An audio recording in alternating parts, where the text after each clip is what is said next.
En una recuperación de la mela que aplaudió Martino.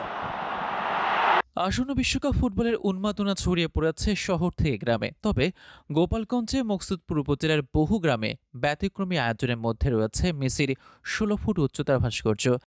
আমার রক্তের সাথে জড়িয়ে গেছে আছে আর্জেন্টিনা। তা আমি তো সব সময় চাচ্ছি যে আর্জেন্টিনা এবারও বিশ্বকাপ নেবে, এটা আমার ভরসা এবং আমার বিশ্বাস। ভালোবাসি বলিয়া তার পরিপ্রেক্ষিতে এই ভাস্করটা বানানো হচ্ছে, একটা নতুন ডিজাইন দেখানো হচ্ছে। আমরা আর্জেন্টিনা দলকে খুব ভালোবাসি সবাই, আর মেসিকেও আমরা খুব ভালোবাসি, যার কারণে আমরা এই মূর্তিটা তৈরি করতেছি।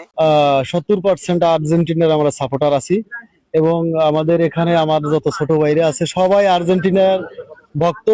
আমরা সবাই সম্মিলিতভাবে একত্রিত হওয়ার পরে আমরা একটা আলোচনার ভিতরে আমরা মেসিকে বানাইতেছি। এখন সব মিলে আমাদের এখানে মনে করেন লাখখানিক টাকার মতন খরচ হয়ে যাবে এবং যেদিন খেলা উদ্বোধন হবে, মানে আমাদের আর্জেন্টিনার খেলা যেদিন প্রথম হবে সেদিন আমাদের এখানে আরো কনসার্টের আয়োজন আছে। বিশ্বকাপে আর্জেন্টিনা ও লিওনেল মেসিকে শুভেচ্ছা জানাতে মেসির ১৬ ফুট উচ্চতার ভাস্কর্য নির্মাণ করছেন প্রভাস দাস, অলোক বিশ্বাস, বাদল মণ্ডল ও সজীব বিশ্বাস নামের ৪ বন্ধু।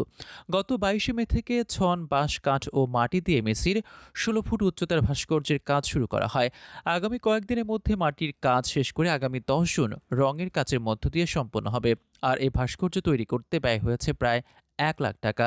স্থানীয় সমর্থকদের উদ্যোগে নির্মাণাধীন ভাস্কর্যটি এরই মধ্যে এলাকায় ব্যাপক আলোচনার জন্ম দিয়েছে। প্রতিদিন এ ভাস্কর্য দেখতে শুধু বহু গ্রাম নয়, আশেপাশের গ্রামের মেসি ভক্তরা ভিড় করছেন। প্রতিদিনই বিভিন্ন বয়সী মানুষ ভাস্কর্যটি দেখতে সেখানে ভিড় করছেন। তাদের আশা, এবার আর্জেন্টিনা চ্যাম্পিয়ন হয়ে ভক্তদের আনন্দে ভাসাবে।